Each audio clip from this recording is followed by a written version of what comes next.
Okay, kamusta mga daddy? Masaya at masaganang buhay. Tungkol to sa hit and run. Kasi may napanood na naman ako eh. Yan ang pinaka kinabubisitan kong batas. Yung hit and run. Kasi mga daddy, ito personal na nangyari sa akin, sa pamilya ko. Na hit and run dati ang nanay ko. Gabi, ng nakamotor, lasing. Maigi ka mo, may CCTV. Nung panahon na yon, hindi pa laganap ang CCTV, wala pa nga sa barangay namin. Napatapat lang na sa isang mayamang bahay, malaking bahay, may CCTV siya sa labas. Kaya yun ang nakatulong sa amin, kinalat namin sa social media. Ayun, nasusukol na namin siya. Ang tagal niya nagtago, 10 araw. 10 araw siya nagtago mga kadadi. Di ba? Bago siya nasukol, alam ko na nga kung nasa ang lugar siya kung saan barangay Di lang namin mapasok yung looban Kaya ang ginawa nung nakabangga, sumuko siya sa barangay. At yung barangay, dinala siya doon sa lugar namin, sa police station. Sinuko siya. Ngayon, pinatawag kami.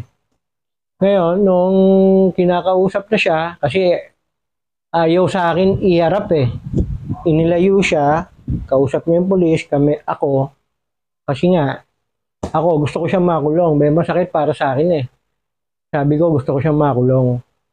Ngayon, may bumulong na sa akin pulis, hindi raw makukulong dahil lagpas na sa reglementary period.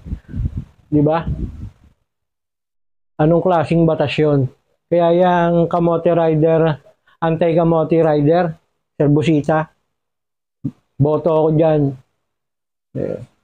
Kaya sana masilip nyo rin to, itong batas na to. Dapat talon-talo yun nabangga Dapat nga yung mga nagtago, lalo madagdagan yung pagkakakulong kasi nagtago ka Di ba? Kung gawin niya ng makabangga tumakbo, kaya papansin ko, napakarami nang gumagawa Nakabangga, hit and run, magtatago para hindi makulong. Kaya dapat yung batas na yan mabago. Sana mapansin. Saka yung mga sikat na vlogger, gumawa rin kayo ng ganito. Yung mga batas na hindi nyo gusto. Para mapansin tayo ng mambabatas, gumagawa ng batas, para mabago.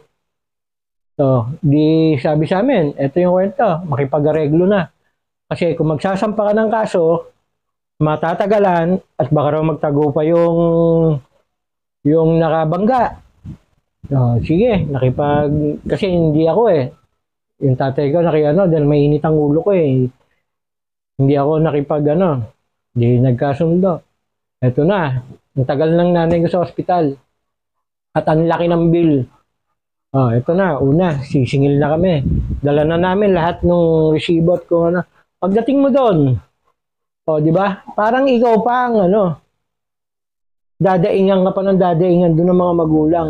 Na kesyo ganito, kesyo ganon. 100,000 na ang bill namin.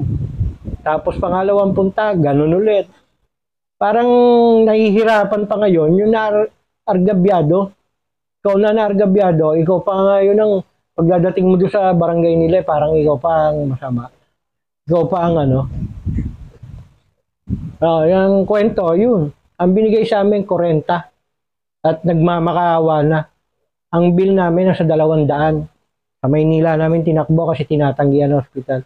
Kaya yan, mga dad, sana mapansin na itong batas na to baguhin.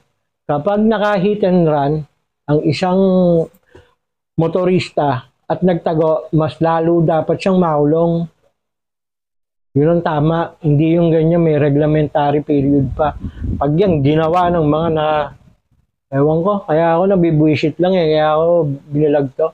Sana mapansin ng mga mambabatas na magagaling nating mambabatas. Okay, mga daddy, yun lang. Yun lang ang gusto ko i-share. Dahil kasi minapanood niya ako. Nahinis ako. Okay?